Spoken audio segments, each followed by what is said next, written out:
What's up guys, how you all doing? So I've decided to do something a little bit different for a video for you guys today, and this is really something that one of the patrons has requested. So this is really for you guys who are supporting me over there, and just to kind of I don't know, give back to you like a video that you've kind of requested from me, and that is how do I use these like screens in my setup for my workflow, and what actually is my workflow. So I'm going to show you that now. Just got an email there, sorry. Yeah, let's go through it. So first up, obviously I've got these 6 screens, and a lot of people always say to me, oh, you don't need 6 screens, blah blah blah blah. Well, no, I don't need 6 screens. I could probably do it all on a small laptop screen if I wanted to, but it would seriously decrease my workflow. And when you are working like in your own time, and every hour is what you're earning, you want to make the most of that time. So an investment of a setup like this could, over the period of 6 months, a year, 5 years, whatever you may want to look at it at, actually earn me quite a considerable amount of money. If I could, for example, get an extra 5 minutes out of every hour, and let's say I do a 10-hour day, then obviously that's, you know, an extra 50 minutes at the end of each day that you've gained, and that 50 minutes could equate to £50, or however it works out in terms of that hourly kind of figure that you're earning. So that's the way that I kind of look at it. I also look at it from a similar point of view when it comes to things like the Mac Pro. Yes, I could go and get a Hackintosh like I've got over there, for example, and it would cost me a lot less money, possibly. But let's say something goes wrong with that. How much time would that take out of my day, or even my week? And how much would that cost me in terms of time? It would probably be fairly significant. Diagnostics, testing this, testing that, unplugging this, unplugging that. Does this work? Does that work? With the Mac Pro, I take it to the Apple shop, it's done and dusted. I either get a new one, or I know that I'm going to get a new one, or they fix it, or whatever the case is. And it's the same with phones as well. So that's kind of the way that I look at these investments that may cost you slightly more, but actually end up earning you a considerable amount of money afterwards. So in terms of my workflow on here, well, this is the kind of screen that you guys normally see, and this is really my non-private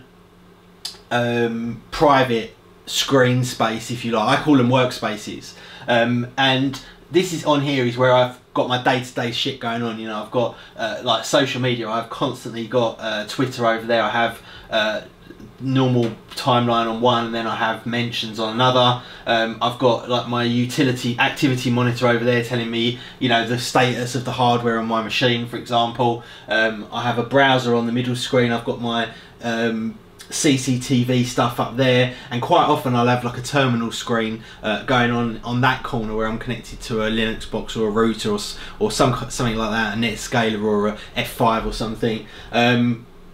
So you know, etc, etc, and then quite often I have like visual stuff going on there, like a movie or something like that. So that's kind of my sort of social workspace, if you like. That's what I call it, my social workspace. Now on Macs, you have the ability to change between workspaces. Now on the newer versions of OS X, it actually changes an individual screen on its own, which I don't like, so I change it back to where it changes all of them.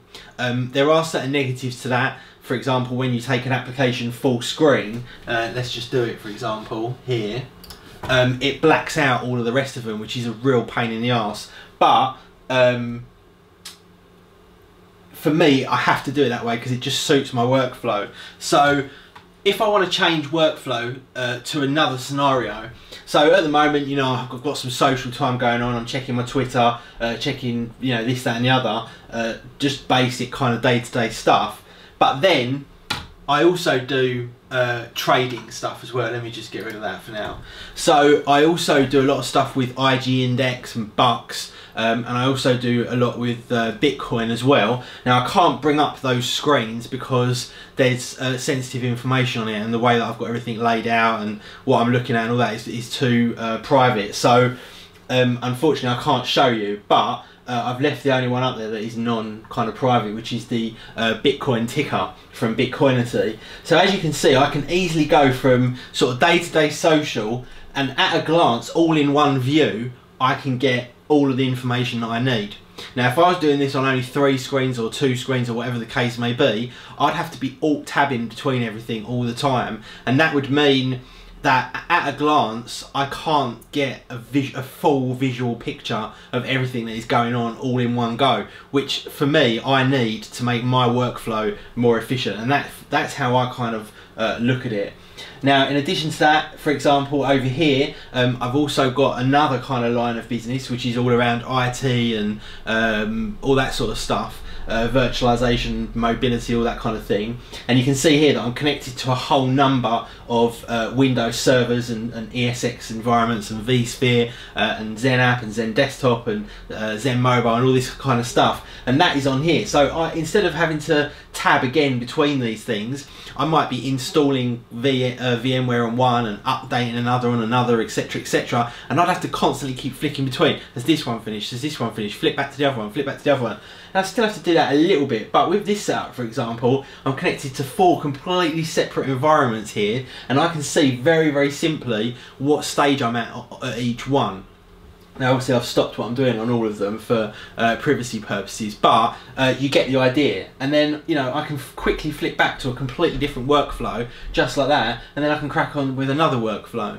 So that is kind of how I utilise my screens, what I do with them, and how I kind of manage my individual workflows for different types of work that I am involved with or that I do. So yeah, I mean, I've actually got another one as well that I have, Final Cut, Adobe Audition, Adobe After Effects, etc, etc, and I do all of my kind of stuff on there and photo editing and whatnot, and there's quite a few different ones that I utilise, but hopefully that gives you a kind of basic understanding of why I decided to go down this route. And someone's ringing me, let's just jog them on. It's only my dad. Yeah, so that kind of gives you some idea as to why I went down this route, why this works for me so efficiently, and how this overindulgence, if you like, actually earns me money. It doesn't cost me money, it earns me much more money than it cost. And that works for me. As you can hear, the baby's crying, so I'm going to call that the end of the video. But thank you very much for watching, guys. If you want more stuff like this, this is gonna all go out on the Patreon to later possibly be released over on the vlog channel or the other channel. But yeah, this is really just a huge thank you to those of you that have committed to me over on Patreon, and this is a regular question that I get asked. So yeah, thanks very much, guys. I'll see you in the next one. Peace.